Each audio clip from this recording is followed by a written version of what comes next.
The Florida Gators find themselves in a tough position, and today in NCAA 14, we are going to rebuild them.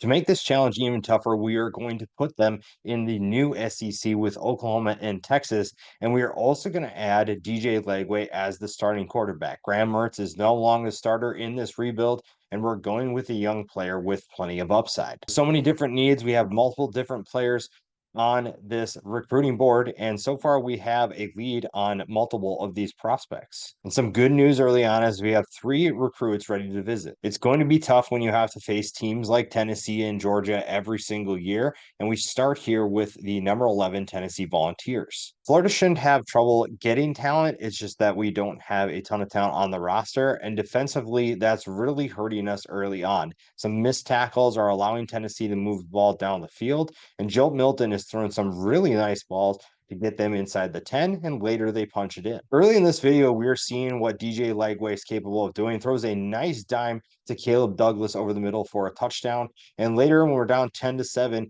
DJ breaks a tackle to put the ball inside the 20 with a nice run here. We throw an interception as we don't see the linebacker up the middle, and that's going to cost us points. And as expected, we're struggling early on, down 24-7, but DJ's trying to make plays with both his arms and his legs, but it's just not enough. Tennessee is absolutely running away with this one, 48-21. A nice pass here by DJ, a nice run as we roll out to the right side to pick up the first down. But again, it's not enough as Tennessee is absolutely dominating this game. A late touchdown there is not going to do it. We lose 62-35. We do gain on a couple of our recruits, which is good news. We're seeing some success there, but we're also still losing games. It's not going to get easier as we face the number 4 LSU Tigers, who have an explosive offense, and our defense has struggled early on. In another game that's not going our way, our defense plays a little bit better, but our offense can't get anything going. LSU is going to create turnovers here, and we lose that game as well as the Missouri game. Surprisingly, we get a huge commitment by Luke Alvarez, an outside linebacker, committing to our team. Unfortunately, on the field, it does not get easier as the Georgia Bulldogs are next up on the slate. This is not going to be an easy test for either side of the ball for us. And DJ Lagway is trying to make plays with his arm, showing off some good arm talent here as he's moving the ball down the field through the air. And as he scrambles to the left side, he fumbles once again. Georgia picks it up. Early on, we are seeing some good things with DJ, but he's also making some errant throws, and some drops are definitely not helping that as well. Running the ball, though, appears to be a good option for us as DJ's showing off his running ability, and he's making some nice passes that are short. Later, as we're down 7-0, DJ's going to punch it in for a tied game, and later we take the lead up 14-7 and add a field goal in the third quarter. Georgia's defense starts to step up as they get a sack on DJ there. DJ nearly throws a pick on the next play and doesn't complete a pass as it goes out of bounds to make it 4th and 20. On the ensuing possession, Carson Beck is running out to the left side. Florida forces a fumble, picks up the fumble there, and we get the ball back. Looking to capitalize, DJ can't find anybody open, scrambling to the left side, and he is going to run it in nearly for a touchdown, slides there, and Montreal Johnson punches it in. Late in the fourth quarter, we're up 24-14, and DJ is going to add another score there, and a field goal gets it to 34-21. Again, things may not be going our way completely on the field, but off the field, recruiting appears to be going really well. Get 2 more commitments, and we're gaining on a couple of big-time recruits. Another top 10 team, a top 5 team in the Oklahoma Sooners is up next. It's a tough road trip, and DJ is looking to get things started with his legs once again. Read option allows him to get up the right side there, dropping back to pass, and Jackson has been a good target for him early on. DJ has a good sense of where he's going to be on the field, and Jackson's making some nice plays. Montreal Johnson gives Florida a 7-0 lead. Oklahoma responds with 10 points of their own, and DJ and the offense are trying to make up for that. Big plays by who else but DJ Lagway. His legs have been huge in these cases, and a big pass there to Caleb Douglas puts them inside the red zone. DJ's rolling out to the right, trying to get in the end zone. 13 inches there, and Montreal Johnson punches it in once again. To start the second half, they get the ball back, and Jackson makes a nice catch there. Lagway is running out to the right side, and he is going to punch it in, give them a 21-10 lead, and Carroll later adds a touchdown to extend that lead. Oklahoma is trying to keep things close in the fourth quarter. DJ is running to the left side, pitches it out to Trey Wilson, who finds a way to get in the end zone, and it's a huge 35-18 win. So while things maybe not be the most consistent, DJ and this offense are finding ways to will this team to victories. And with two huge wins over Georgia and Oklahoma, recruiting appears to be gaining some momentum, but we do have to face Florida State at the end of the year. It's been a back and forth game, and Jordan Travis finds a way to tie things up here. And late in the fourth quarter, they actually pull ahead. With time running out, DJ is looking deep, launches a ball downfield. He's got a man wide open. It's Trey Wilson who's going to get inside the red zone, can't quite get in the end zone. DJ is trying to put it in the end zone here, but it's going to fall incomplete as we lose that game. We had a bowl game loss to finish our season 7-6, but we're trying to end the year on a high note. We are trying to add some big time recruits. We're adding points to these guys to be able to address some team needs that haven't been filled yet. And we're hoping that we can get multiple recruits here late in signing day. We do get some of those guys. We get some key positions as well. So we fill some of those needs, and we're adding some talent enough to get us a top 10 recruiting class. Training results look good, and it's good to thing because we have a tough schedule coming up. We don't have as many people interested in us as their first choice, but we do have plenty of needs that need to be addressed. So we are going to be hitting the recruiting board heavy. We're projected as the 43rd best team coming into our second year, finishing fourth in the SEC East. And we are also having a positive outlook for the future. Not as many players that are excited about Florida yet in year two, but some wins should definitely help that. Not as tough of a test with Auburn in week one, and it's a defensive battle as we find ourselves up 17-3. DJ is taking out the right side, makes a couple nice jukes to break some tackles, and later in the drive finds Jackson, who else, once again. DJ is also improving as a runner, and he's taking this up the right side, trying to get in the end zone, runs out of bounds, and late in the fourth quarter, late in the second half, DJ adds a 24-3 lead. Even though Auburn scores, Florida finds a way to extend their lead. And as it's 31-15, DJ is actually going to find the end zone once again as time is running out. Losses, unfortunately, keep coming, and we're struggling against teams like App State. Though recruiting is going well early on. We find that a number of recruits are excited about coming to Florida, so we can take some points off of them.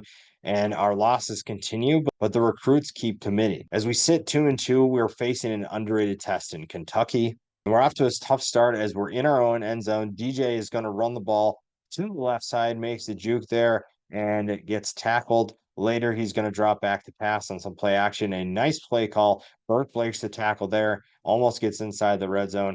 Can't score, but the passing attack appears to be off to a good start. From there, we're having some Deion Walker issues, but then again, everybody's going to have those problems as he's a massive player. But we finally hit our groove as DJ runs up the left side to pick up a big first down to get near midfield. Later, he's going to throw the ball to Boardingham, another solid target for Lagway in year two, and he hits him once again to keep moving the chains.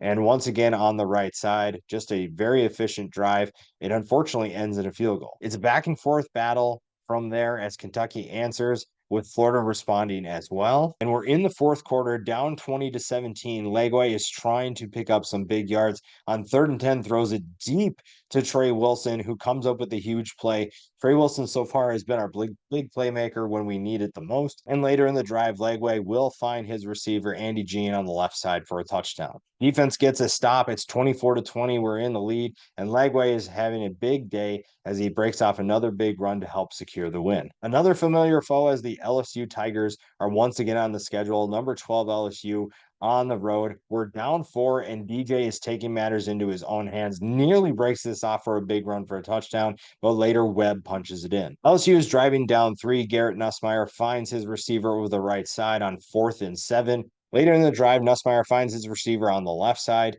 and this LSU team continues to drive the ball down the field. Our defense is getting run over at this point, and Nussmeier adds a nice touchdown pass on the left side on their way to a 38-27 win. We're sitting at 4-3. It's not looking super great. We need a big time win. It's going to be hard when we face number 10 Georgia. DJ gets things started with a read option on the right side to put them up 7-0. Georgia does respond, but Florida finds a way to score once again. And similar to year one in this rebuild, Georgia finds a way to stifle this offense. DJ's rolling out to right here, gets sacked, and later Georgia adds a touchdown to go up 21-14, adds another fumble recovery, and things are not looking good for the Florida Gators. Georgia takes this one all the way back to house for a 28-14 lead. Florida does respond as DJ runs out to the left side, cuts it back in for a touchdown, and later Montreal Johnson ties it up at 28. Late in the third quarter, DJ is running out on the right side here, makes a nice cut, gets a block, and he is loose inside the 20 to the 10, all the way in the end zone for a 35-28 lead, and they find a way to win that game. On to the South Carolina game, a game that should be relatively easy with how well the offense has been playing. Though South Carolina is keeping things interesting, but Florida pulls away with this one. Recruiting continues to go well. We get a big recruit in Nick Davis, a big-time quarterback for the future. DJ actually finishes 5th in the Heisman voting. And to end the year, we win 41-10 over Texas State. DJ is looking much better, throws for over 2,900 yards with 22 touchdowns. Montreal Johnson, 1,100 yards. DJ adds 858 and 11 scores. No 1,000-yard receiver, though we're getting more depth, and the offensive line doing better, and the defense is stepping up in a big way. We managed to convince Caleb Banks to return, and that gets things started for the offseason. Recruiting as well, we are looking to add a few other players that fit certain positional needs that will be really helpful for the future, and we've done a good job so far of recruiting, and signing day does go well for us. We get multiple of those top recruits to commit to the Florida Gators, and we once again have a top 10 recruiting class. DJ is the top player on our team coming back into year 3, and recruiting appears to be off to a much better start with more players interested. I don't know what to expect for year 3. Maybe this will be a push for a conference championship, but so far we're off to a good start. At 2-0, we are number 8 in the country, facing number 13 Oklahoma. This is a team that has given us some trouble in the beginning of this rebuild video, and in the fourth quarter we're up 35-21 and add a touchdown. Oklahoma gets things started with a nice completion to Nick Anderson there, but Florida's defense steps up in a big way. A tackle for loss there, and although Arnold completes this pass, it comes up short and forces a 4th down. On 4th and inches, looking on the left side, Oklahoma does convert. Oklahoma has momentum. Arnold is looking on the right side, and it's going to be intercepted. Denson is able to pick that off, and Florida gets the ball back. A 4th turnover for the Oklahoma Sooners, and Lagway is going to add insult to injury with a nice pass there, and later Florida punches it in. A huge win against a top 15 team. DJ has a monster game, 353 yards and 4 touchdowns. No time to pat ourselves on the back as Tennessee is up next, and once again we find ourselves down against a good team, a ranked team, down 24-14, though Florida punches it in to make it 24-21. Tennessee responds with a field goal here to extend their lead. And unlike the last few years, DJ and the offense get right to work. A corner route with a nice completion there. And to end the third quarter, DJ is going to make a couple of nice completions to move the ball down the field. And to start the fourth quarter, he throws a laser to get him inside of the 10-yard line, and Webb punches it in to take the lead. Our defense lets someone get open, and Nico finds a guy on the left side to get inside the 35. And our secondary just can't stop anyone as Tennessee continues to move the ball down the field. Broken tackles don't help as they score to gain back the lead. A 2-point conversion is good to make it 35-28. We're looking to get some momentum back. A big kick return here. Andy Jean is running up the left side, breaks the tackle there, and is knocked out of bounds. DJ's legs come into factor here as he's running on the left side, makes a nice juke, picks up the 1st down, and later in the drive, throws a hitch to Burke, who's inside of the 10, and later he's going to run the ball in himself for a touchdown. Just over 2 minutes left in this game in the fourth quarter, and Tennessee continues to break tackles and gets the ball down the field. Nico is looking downfield once again, and on 34, we stop them short, force a field goal that's ultimately missed. It's still a tie game. Just over a minute left in the game, DJ Lagway is trying to get the ball down the field, gets near midfield with that pass. A quarterback run gets them near the 1st down. Webb adds a big run here to get inside a scoring range. And as time is winding down, Florida kicks a field goal, and it is good. We find a way to beat the number 22 Tennessee Volunteers to keep our undefeated season alive. This was a huge win,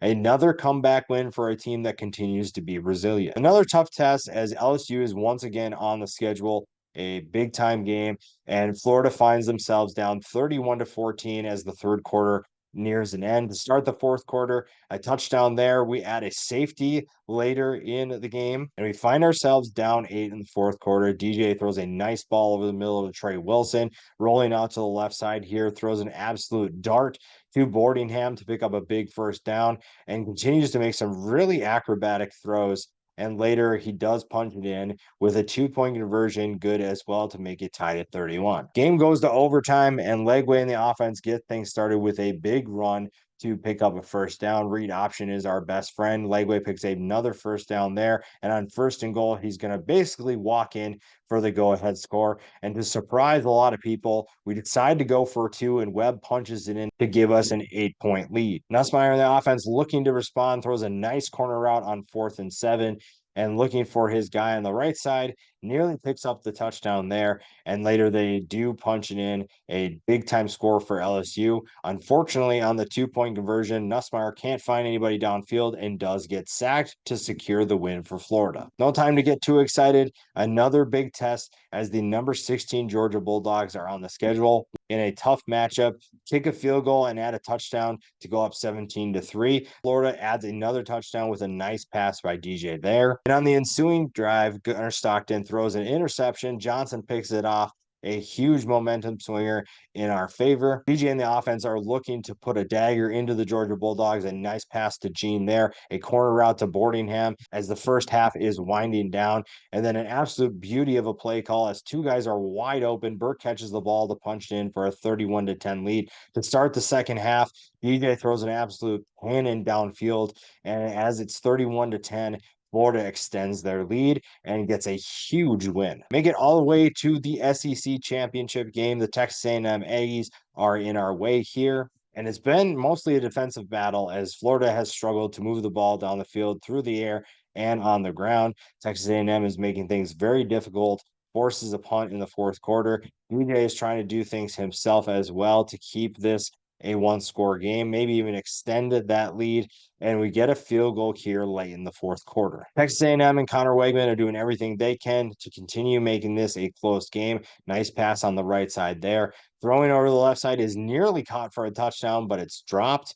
Wegman is looking downfield, gets sacked there, but later in the drive, he does find his receiver over the middle for a score, adds a 2-point conversion to make it a 3-point game, but the onside kick is recovered by Florida. DJ has a huge year, finishes second in the Heisman Trophy, adds a couple other awards like the Maxwell and the Davey O'Brien, and Florida will get a bye in the first round of the 12-team college football playoff. Oklahoma State beats Baylor, so that's the first matchup. The Cowboys are the number 7 team in this playoff. Should be a tough test, but so far to start the game, Florida's defense is playing huge. Gets some tackles for loss here, stifling this rushing attack for Oklahoma State. And later in the drive, picks up a safety to get us up to a 2-0 lead. DJ is going to add a big run here, and Webb punches it in for a 9-0 lead. Florida also adds a field goal, and again, our defense is playing really well. But even though Oklahoma State scores late, Florida is going to win this game. We move on to the next round, and a familiar face in the Oklahoma Sooners are in our way. A 17-14 lead in the fourth quarter, and DJ and the offense go to work from there. A nice completion to get things started. Trey Wilson is having a huge game, especially late in this game, in this contest, and DJ is going to punch it in to give us a bigger lead. He also adds a nasty juke there and gets it into the end zone for a 31-14 lead. A huge day for him. And we move on to the national championship game against the number 1 seed, the Penn State Nittany Lions. This will be a tough test for the Florida Gators, and off to a good start. Florida jumps out to a 14-0 lead. Penn State's the number 1 team for a reason, as they respond with a field goal and a touchdown of their own to make this lead 14-10. Florida is not afraid of a challenge as they respond in a big way. A touchdown there to make it 21-10. DJ makes another monster run to make it 28-10. And it's just the Florida offense having its way with the Penn State defense. An absolute bomb from DJ to Trey Wilson extends their lead. And later they add another score for the national championship win. A quicker rebuild than I expected. The Florida Gators are in a great spot in terms of recruiting and as well as the talent they have. DJ Lagway is an intriguing player who could have a monster year for Florida at some point. We will see. Who do you want to see next in this series? Who should I rebuild next? College Football 25 is coming out, so we have plenty of options with the new game. So it's going to be exciting. Let me know who you want to see. And as always, subscribe to the channel and like the video.